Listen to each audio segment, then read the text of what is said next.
சுதந்திரம் தந்த சுடர்கள் வரிசையில் இன்று சர்தார் வல்லபாய் பட்டேல் புரட்சித்திரம் என்பது சும்மாவா வந்தது. எழுதியவர் அதிரை ஞானி. சும்மாவா வந்தது,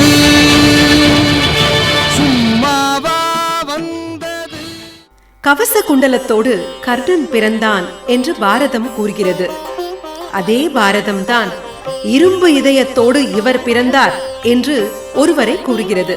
அவர் வல்லபாய் பட்டேல். விதையில் வீரியம் இருந்தால் விளைந்ததும் வீரியமாகத்தான் இருக்க முடியும். பட்டேலின் தந்தை ஜவேரி பாய் குருதியிலும் உறுதியிலும் சுதந்திர வெறி உறுதி கொண்டிருந்தது. ஜான்சி ராணி லக்ஷ்மி பாய் புரட்சி குழுவில் ஜவேரி பாயும் ஒருவர். புரட்சி வீரர் ஜவேரி பாய் லாட்பாய் தம்பதிகளின் புதல்வராக குஜராத்தில் 1875 ஆண்டு அக்டோபர் மாதம் 31ஆம் தேதி வல்லபாய் பட்டேல் பிறந்தார். ஏழை விவசாய குடும்பம் பட்டேலின் குடும்பம். வறுமையாக இருந்தாலும் படிப்பில் பெருமை பெற்றுவிட வேண்டும் என்பது பட்டேலின் தீராத ஆசை. அநீதி என்று அவர் மனதுக்கு பட்டால் ஆசிரியராக இருந்தாலும் அஞ்சாமல் எதிர்வாதம் புரிவார். ஆனால் சில ஆசிரியர்களோடு அவருக்கு அடிக்கடி கருத்து வேறுபாடு ஏற்பட்டது. விளைவு, பாடசாலையிலிருந்து அவர் வெளியேற்றப்பட்டார். எத்தகைய எதிர்ப்பு கொடுத்தாலும் இலட்சிய வெறி கொண்டவர்களை எவரும் தோல்வி காண செய்ய முடியாது என்பதற்கேற்ப நாடியா திரும்பிய அவர் அங்கிருந்தபடியே மெட்ரிக் தேர்வு எழுதி வெற்றி பெற்றார். அடுத்த இலக்கு கல்லூரி. வீட்டில் வசதி இல்லை. நகராட்சி குமாஸ்தா வேலை பட்டேலை தேடி வந்தது. கை கட்டி சேவகம் செய்யும் தொழில் மீது அவருக்கு விருப்பம் இல்லை. பாரிஸ்டர் ஆக வேண்டும் என்பதே பட்டேலின் லட்சியம். பசியை தீர்க்கவே பணம் இல்லாத போது படிப்பை தீர்க்க எங்கே போவது? முதலில் சம்பாத்தியம், அதன் பின் பாரிஸ்டர். இப்படி முடிவு செய்த பட்டேல் டிஸ்ட்ரிக்ட் பிளீடர் என்ற தேர்வெழுதி பிளீடர் வக்கீல் என்ற பெயரை வாங்கிவிடலாம் என்று எண்ணினார். சட்ட புத்தகம் வாங்க சட்டைப்பையில் பணம் வேண்டுமே. சட்டைப்பை பட்டேலை சட்டை செய்யாமல் தானே இருக்கிறது. சட்ட அறிஞர்களிடம் புத்தகங்களை இரவல் வாங்கினார். இரவு பகல் என்ற காலக்கணக்கை தூக்கி வீசிவிட்டு இடைவிடாது படித்தார். 3 ஆண்டுகள் முனைப்புடன் படித்து 1900ஆவது ஆண்டு சட்ட பரீட்சையில் தேறினார். கோத்ரா என்ற நகரில் தனது வழக்கறிஞர் தொழிலை பட்டேல் துவக்கினார். கோத்ரா பகுதி பட்டேலின் எளிய வாழ்க்கைக்கு முட்டுக்கட்டை போட்டது. தொழிலை நாடியாத் நகருக்கு மாற்றினார் பட்டேல். 2 ஆண்டுகள் அங்கு பணி செய்த பின் தான் பிறந்த ஊரான போர்சத்துக்கு தொழிலை மாற்றிக்கொண்டார். பால்ய வயதின் கனவான பாரிஸ்டர் படிப்பை முடித்துவிட வேண்டும் என்ற எண்ணம் கொண்ட பட்டேல் 1910ஆம் ஆண்டு இங்கிலாந்துக்கு பயணம் மேற்கொண்டார். இங்கிலாந்து புத்தக சாலையே கதி என்று கிடந்த அவர் பாரிஸ்டர் தேர்வில் முதல் மாணவனாக வெற்றி பெற்றார். வெற்றி பெற்ற வேகத்தோடு இந்தியாவுக்கு திரும்பி அகமதாபாத்தில் வக்கீல் தொழிலை மீண்டும் தொடர்ந்தார். அப்போதைய சூழலில் அரசியல் என்றாலே அவருக்கு பிடிக்காது. அரசியல் ஒரு சூதாடி தொழில் என்று வர்ணித்த அவர் தனது வாதாடி தொழிலையே வனப்புடன் செய்து வந்தார். இத்தகைய சூழலில்தான் தென்னாப்பிரிக்காவில் சத்தியாகிரகத்தை முடித்துக்கொண்டு காந்தியடிகள் இந்தியாவுக்கு திரும்பினார். மகாத்மாவின் உரைகளும் செயற்பாடுகளும் பட்டேலின் மனத்தில் பெரும் மாற்றத்தை ஏற்படுத்தின. இந்த மாற்றம்தான் வல்லபாய் தமது வல்லமையை ஆங்கிலேயருக்கு எதிராக திரும்ப அஸ்திவாரம் போட்டது. இல்லாத காந்தி மகான் இருந்தார் போல எப்பொழுதும் காந்தி வழி எடுத்து காட்டி கொல்லாத விரதமதை குறியாய் கொண்டு குற்றமற்ற சத்தியமே நெறியாய் கூடி கல்லான மனமுடையோர் எதிர்த்த போதும் கலங்காத தெளிவுடைய கர்ம வீரன் வல்லாளன் வல்லபாய் பட்டேல். இந்த நேரத்தில் கோத்ரா நகரில் மகாத்மா தலைமையில் ஓர் அரசியல் மாநாடு நடந்தது. முக்கிய பணிகளை கவனிக்க மாநாட்டில் குழு ஒன்று ஏற்படுத்தப்பட்டது. அந்த குழுவின் காரியதரிசியாக பட்டேல் தேர்ந்தெடுக்கப்பட்டார். கிராமங்களுக்கு ஆங்கில அதிகாரிகள் வருகை புரியும் போது மண்பாண்டம் செய்வோர், முடி திருத்துவோர், துப்புரவு செய்வோர் உள்ளிட்ட தொழிலாளிகள் சம்பளம் ஏதும் கோராமல் கைகட்டி அவர்களுக்கு சேவகம் செய்யும் வழக்கம் அப்போது இருந்தது. வரிந்து கட்டினார் வல்லபர். சட்டவிரோதமான இந்த வழக்கத்தை உடன் ஒழிக்க வேண்டும், இல்லையேல் போராட்டம் வெடிக்கும் என்று கமிஷனருக்கு ஒரு கடிதம் எழுதினார். பட்டேலின் கடிதம் ஆங்கில அரசை பணிய வைத்தது. அடிமை வழக்கம் அப்போதே வழக்கொழிந்து போனது. வல்லபரின் முதல் வெற்றி இது. அப்போது தொடங்கிய வல்லபாயின் தேச சேவை நாடு விடுதலை அடையும் வரை தொடர்ந்தது. ஒருமுறை கேடா மாவட்டத்தில் விவசாயம் மிகவும் பாதிக்கப்பட்டது. அரசாங்கமோ வரி வரி என்று விவசாயிகளை குறிவைத்து வாட்டி எடுத்தது. விவசாயிகளை ஒருங்கிணைத்தார் வல்லபர். அரசை எதிர்த்து பெரும் போராட்டம் நடத்தினார். பணிந்தது சர்க்கார், தள்ளுபடியானது வரி. இது வல்லபரின் இரண்டாம் வெற்றி. 1919ஆம் ஆண்டு முதல் உலகப் போர் முடிவுற்றது. பாதுகாப்பு சட்டப்படி பல இந்திய தலைவர்களை ஆங்கிலேய அரசு முன்னதாகவே கைது செய்து சிறையில் அடைத்திருந்தது.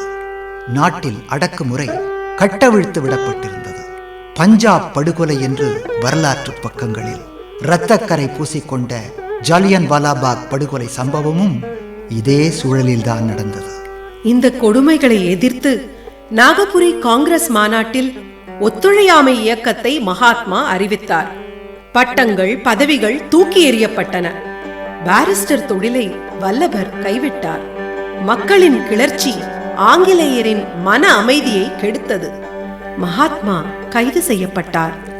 காந்தியடிகள் சிறை சென்ற பின் குஜராத் மாகாண இயக்கத்தை வழிநடத்தி செல்லும் பொறுப்பு வல்லபரின் கைகளில் வந்து விழுந்தது. இயக்கத்தை வழிநடத்தி கொண்டே பர்மா சென்றார். 10 லட்சம் ரூபாய் நிதியினை திரட்டி குஜராத் வித்யா பீட்டம் என்ற தேசிய கல்விச்சாலை ஒன்றை அவர் நிறுவினார். இதன் பின்னர் இந்தியா முழுதும் பட்டேலின் பெயர் பரவியது. குஜராத் மாநில காங்கிரஸ் கட்சி தலைவராகவும் அகமதாபாத் நகராட்சி தலைவராகவும் பட்டேல் இருந்த சமயத்தில் குஜராத்தில் பெரும் வெள்ளம் ஏற்பட்டு மக்களை சொல்லனா துயரத்திற்கு தள்ளியது. 200 இளைஞர்களை திரட்டி குஞ்சுகளை கோழி அணைத்துக் கொள்வதைப் போல குடிமக்களை வல்லபர் காப்பாற்றினார். குஜராத் மாநிலத்தில் பர்தோலி என்பது ஒரு தாலுகா. 1920 தொடங்கி 1927 வரையிலும் வெள்ளையர் விதித்த 22% வரியினை கட்ட முடியாமல் ஆடுகள் மாடுகள் நிலங்களை விற்று விவசாயிகள் வாழ்க்கையை தொலைத்துக் கொண்டிருந்தனர். பட்டேலின் பார்வை பர்தோலி பக்கம் திரும்பியது. பர்தோலி தாலுகாவை 5 பிரிவுகளாக பிரித்து ஒவ்வொரு பிரிவுக்கும் ஒரு நாட்டாண்மைக்காரரை நியமித்து அத்தனை பிரிவுகளுக்கும் தலைமை ஏற்று களத்தில் இறங்கினார் வல்லபர். பட்டேலின் தலைமையில் இயக்கம் அதிசக்தி வாய்ந்ததாக திகழ்ந்ததைக் கண்டு அச்சமுற்ற ஆங்கில சர்க்கார் தனது உறுதியிலிருந்து பின்வாங்கியது. 1928ஆம் ஆண்டு பட்டேலின் இயக்கத்தோடு பரங்கியர் அரசு ஓர் உடன்பாடு ஏற்படுத்தி கொண்டது. ஜப்தி செய்த நிலங்கள் உரியவர்களிடம் போய் சேர்ந்தன. சிறையில் இருந்த விவசாயிகள் விடுதலையானார்கள். அதிக வரி விரிப்பு பரிசீலனை செய்யப்பட்டது. இதனை தாலுகாவெங்கும் மக்கள் ஒரு பெரும் வெற்றி விழாவாகவே கொண்டாடி மகிழ்ந்தனர். தங்கள் இருள் வாழ்வின் விடியலாக பட்டேலை எண்ணிய மக்கள் சர்தார் என்று அவரை பெருமையோடு அழைத்தனர். தளபதி என்ற பொருள் கொண்ட அந்த சொல்தான் தரணி எங்கும் சர்தார் வல்லபாய் பட்டேல் என்று இன்றும் முழங்கி வருகிறது. காந்தி என்ற தவ நெருப்பில் காய்ச்சி காய்ச்சி காசடொழிய மாற்றுயர்ந்த கனகமாகும் சாந்தி என்ற குளிர்மதியின் தன்மையோடும் சத்தியத்தின் வாழேந்தும் சர்தாராகும் மாந்தருக்குள் தீயவரை அடக்கியாளும் மந்திரியின் தந்திரத்தின் மார்க்கமெல்லாம் வாய்த்திருந்த வல்லபாய் பட்டேல். 1930ஆம் ஆண்டு உப்பு சத்தியாகிரகத்தை காந்தியடிகள் மேற்கொள்ள திட்டமிட்டார். குஜராத்தில் ரேஸ் என்ற கிராமத்தில் சர்தார் தலைமையில் ஒரு பொதுக்கூட்டத்திற்கு ஏற்பாடாகி இருந்தது. ஏற்பாட்டின்படி சர்தார் அங்கு சென்றார். சர்தார் கலந்து கொள்ளக்கூடாது, வாயை திறக்கக்கூடாது என்று மாவட்ட கலெக்டர் உத்தரவு பிறப்பித்தார். என் சுதந்திரத்திற்கு தடை போட நீங்கள் யார் என்றபடி உத்தரவை மீறினார் சர்தார். இதனால் கைது செய்யப்பட்ட அவருக்கு 3 மாத சிறை தண்டனையை வெள்ளையர் அரசு விதித்தது. இதற்கிடையில் சத்தியாகிரக போராட்டம் நாட்டில் தீவிரமாகிவிட்டது. இதனால் பண்டித மோதிலால் நேரு கைது செய்யப்பட்டார். கைதான மறுகணம் இயக்க தலைமையை சர்தாரிடம் ஒப்படைத்தார் மோதிலால் நேரு. பம்பாயில் இருந்தபடி இயக்கத்தை நடத்தினார் பட்டேல். இந்நிலையில் பால கங்காதர திலகரின் நினைவு தினம் கொண்டாட லட்சக்கணக்கான மக்கள் வல்லபரின் தலைமையில் ஊர்வலம் சென்றனர். இதனை காரணம் காட்டி இரும்பு இதயம் கொண்ட வல்லபர் மீண்டும் கைது செய்யப்பட்டார்.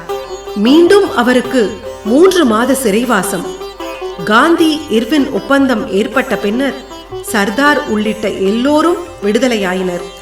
காந்தி இர்வின் ஒப்பந்தத்தை வெள்ளையர் அரசு பலமுறை மீறிய வண்ணமே இருந்தது. வேறு வழியின்றி 1932ஆம் ஆண்டு ஜனவரி மாதம் காந்திஜி சத்தியாகிரகம் தொடங்கினார். காங்கிரஸ் என்ற ஆலமரத்தை அடியோடு சாய்த்து விட வேண்டும் என்கிற எண்ணத்தில் வெள்ளையர் அரசு வெறியுடன் செயற்பட்டது. நாட்டில் மறியல், ஒத்துழையாமை ஆகியவற்றை காரணம் காட்டி தலைவர்கள், தொண்டர்கள் என சரமாரியாக சிறைக்குள் தள்ளியது வெள்ளையர் அரசு. சர்தார் பட்டேல் மீண்டும் கைது செய்யப்பட்டார். அதன் பின்னர் 1942இல் வெள்ளையனே வெளியேறு இயக்கம் சூடு பிடித்து மீண்டும் சிறையில் தள்ளியது பரங்கியர் அரசு. இனியும் பாரதத்தை பணிய வைக்க முடியாது என்கிற எண்ணத்தில் வெள்ளையர் நாட்டுக்கு சுதந்திரத்தை நல்கினர். இந்தியாவில் பல்வேறு மாறுபட்ட அமைப்புகள் இருந்தால் நாடு பின்னடைவு அடையும் என்கிற எண்ணத்தில் சமஸ்தானங்கள் விரும்பினால் இந்திய அரசோடு இணையலாம், இல்லையேல் தனி சுதந்திரமாக அவைகள் இயங்கிக் கொள்ளலாம் என்று ஆங்கிலேயர்கள் சூழ்ச்சி வலையை பின்னிருந்தனர். 500க்கும் மேற்பட்ட சமஸ்தானங்கள் இந்தியாவில் அப்போது இருந்தன. சமஸ்தான இலாக்கா பட்டேலிடம் இருந்தது. சர்தாரின் அறிவார்ந்த பேச்சாலும் செறிவார்ந்த செயலாலும் 2 ஆண்டுகளில் சமஸ்தானங்கள் இந்திய அரசோடு இணைந்து விட்டன.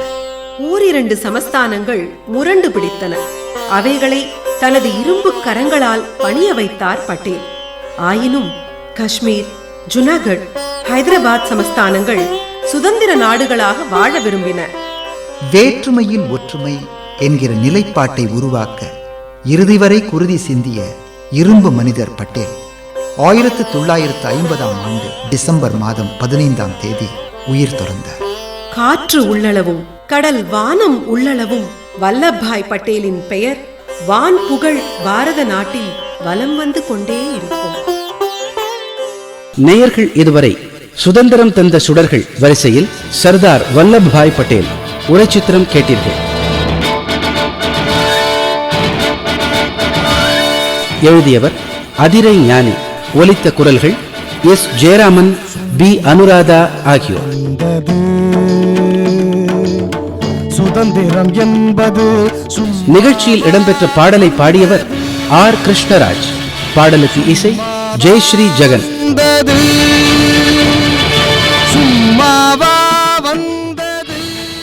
படைப்பு சென்னை வானொலி நிலையம்.